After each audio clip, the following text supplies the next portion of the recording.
Hi guys, welcome to today's 1/6 Galaxies video. Today we are taking a look at VGM 58, that being the 1 of 1500 Umbra Operative Arc Trooper.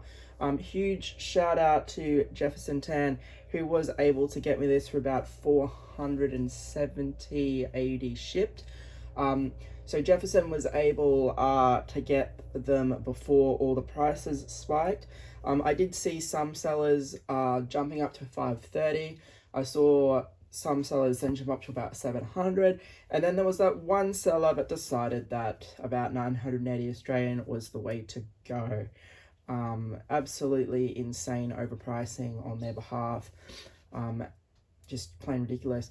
But huge shout out to Jefferson for getting this, and of course the awesome price point at which he was able to grab it for. So Jefferson is in the 1/6 Galaxies group, so do follow the link in this video, or the link in the description of the video to the group if you are interested in picking up exclusives like this. He does operate in our chat as well now, so he's been able to help out a few of the guys there as well. So I do have 000 in transit as well, as the gold clone. I did pass on the Mandalorian Kenobi. I felt like that one was just too overpriced what it was. I did, however, manage to get an Imperial Commando as well. So all of those exclusives through Jefferson, and comparison for other sellers, he's killing it. He's the cheapest I've seen out of all the sellers. So again, huge shout out to Jefferson. And again, a huge thank you. Alrighty, let's get into this. It is the standard Star Wars shoe style box. However, you'll see that we have the green and gold Hot Toys exclusive sticker there. That meaning that it is from that exclusive batch. The Sideshow, if you manage to get through Sideshow, you'll have that silver Sideshow exclusive sticker there. Not this one though, it is straight from the main release. So you can see that you have an image of the figure holding the two blasters. Coming down tells us that it's Star Wars VGM 58 Umbra Operative Arc Trooper, and that we can see that it's a 6 scale collectible figure, and we get the ribbon with the logos. So spinning it around, this ribbon's just going to have the name of the figure on it. Spinning it around, the ribbon is going to continue the picture, and it's going to give us a look at the trooper in the alternative helmet as well. So you do get 3 helmets in the one box, which is awesome, because Hot Toys could have easily have made this 3 separate figures. Thank God they did not. Being a shoe style box, when we do open it, we of course get the display. So this time it shows us all 3 helmets, so you can have those variations of the trooper. Okay, so being a trooper, he obviously does have a variety of hands. Nothing new here, so we're just going to try and power through them as best we can. The only thing I have done is I've taken off one of the relaxed hands, and I've put the trigger finger on the figure already. So you can see straight away that it's the yellow and black, and the yellow is very nicely weathered to show some combat duty, and in the inside of the glove is very nicely painted and sculpted as always. We get the waving hand that we've gotten a few times now. Again, the yellow is very nicely weathered on all of them.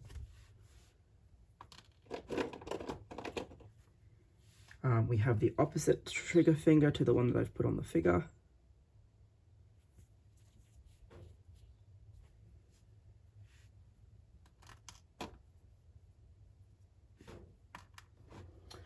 We have the pointing finger that we've had a few times now as well.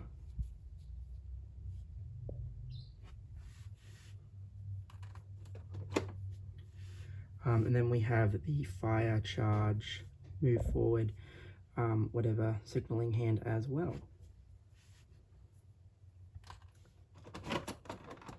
Also in the tray of the hands, we do get the ammo pack. So it is a separate piece, it is magnetic, very nicely painted as always. It's the same one we've got in a while now as well. Once again, nothing new with the blasters, so we get 2 of this pistol. They are identical. They are very nicely painted. as always. We get the standard DC 15.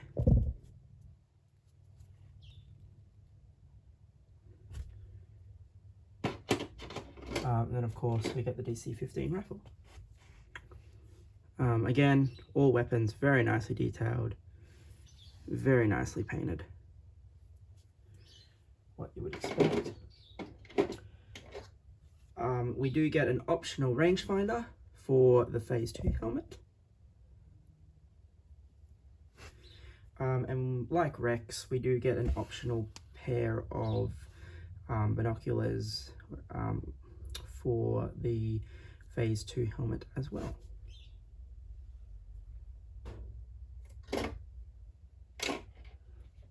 We do of course get the tool for applying those accessories. So similar to Captain Rex and the 501st Trooper, you just find the little section, you press up against it and it'll just pop off. And then you put the accessories in, and then you just pop them back in, like so. We do get a magnetic backpack. So there is like a bronze to the back of it, which is very nice. Stands out, it's nicely detailed. And then the inside of it's quite boring, but the bottom of it's painted. And then you have the section where the magnet is housed, and then that section there to help it rest and to show which way it's supposed to go on.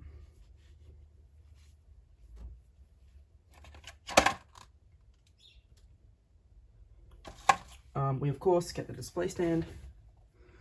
So nothing we haven't seen before. However, this time on the plain floor it says Umbra Operative Arc Trooper, which of course lets you know that it is this guy's display stand.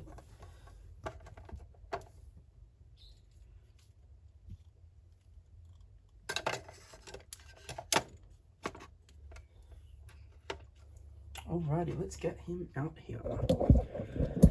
So straight away you can just see that the yellow and black really do pop, and that visor is a bit reflective. I am wearing gloves just because I thought that the paint might have been a gloss.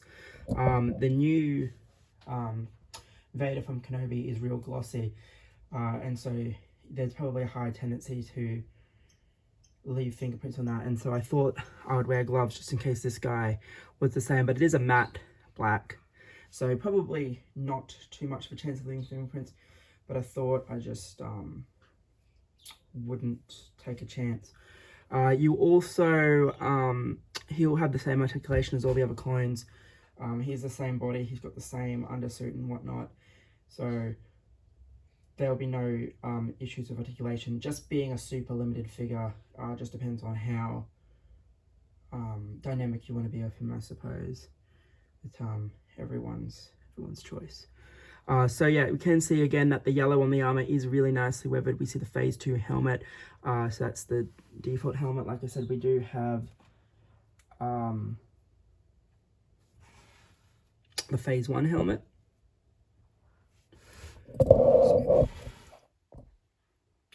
So yeah, we do have the Phase 1 helmet that is very nicely detailed with the rangefinder to the black, the red light at the top there.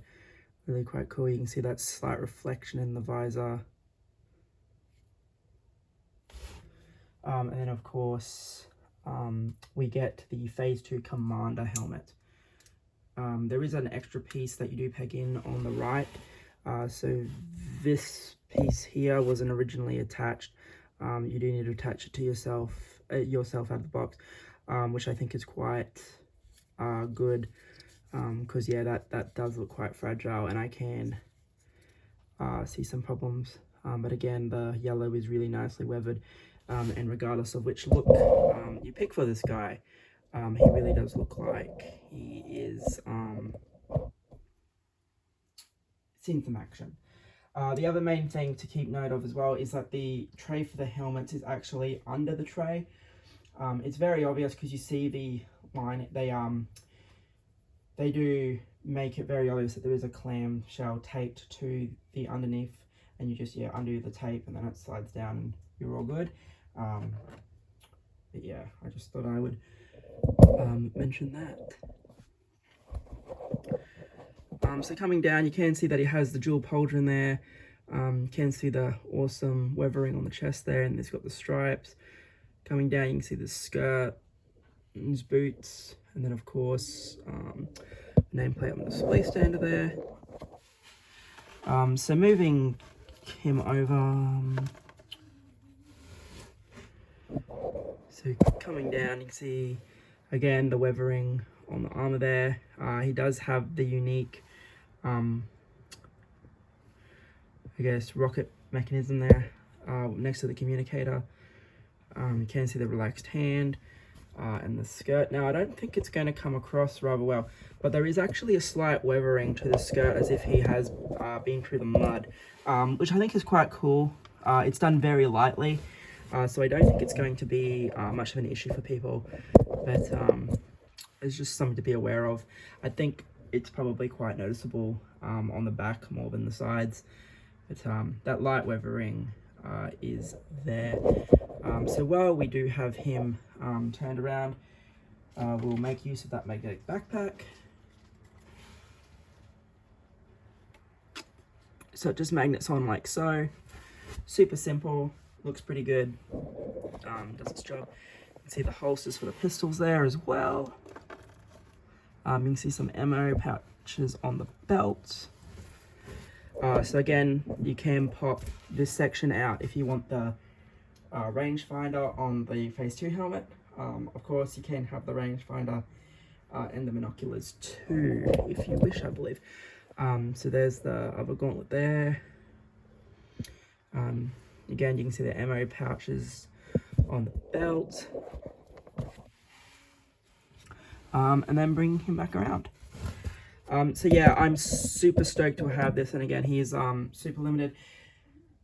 My main complaint is the fact that we have had so many of these limited releases so quickly, and I think Hot Toys, I am a bit disappointed that Hot Toys is starting to buy into the FOMO idea, I think, because I would have felt like this would have sold. I don't think it would have sold as well as a FOVO First Trooper, but limiting this guy to 1,500 just seems a bit excessive to me, and I think they could have probably sold a lot more. As said, I'm glad that they included all 3 helmets in the one release, and they didn't release 3 of them at once, and you had to get all 3 helmets to complete the set. So I'm glad they gave the option, because of course if you did want to have all of them displayed, you would have to have bought 3 of these. And again, at 470 shipped, that's just a little too high. And of course, if we look at that extreme, that one seller had them for about 980 or so, that is a lot of money to drop on 3 figures. There's 3 of the same figure even then as well. So super glad to have him. But yeah, like I said, we've had the Imperial Commando, the 000. Again, the Imperial Commando, I don't think he needed to have been limited. He would have sold. I hope they release a standard white version, because the version that we've got is the Season 3 one that we mostly see around Tartarus Space. So hopefully we get the standard white one. But yeah, it's just some of the decisions lately have been a bit weird. So of course we have the magnetic ammo pack. That's just going to pop on there, and you can complete the look like so. I think the ammo pack makes it look a bit cluttered. I probably won't use it. I haven't really decided yet. Nonetheless, I do think this is an awesome release. So once again, if you are interested in stuff like this, do join the group through that link in the video description, and of course, or you can reach out to Justin 10. He is in a number of other groups as well, but like, he generally is able to order us things 10-15 minutes after it's announced in some cases. Him being able to order Imperial Commando was super quick, and him being able to order this was super quick. So he's generally pretty good when it comes to getting things like this. Anyway guys, this has been our look at VGM 5.8, the one of 1,500 Umbra ARC Trooper Operative. So once again, thank you for watching.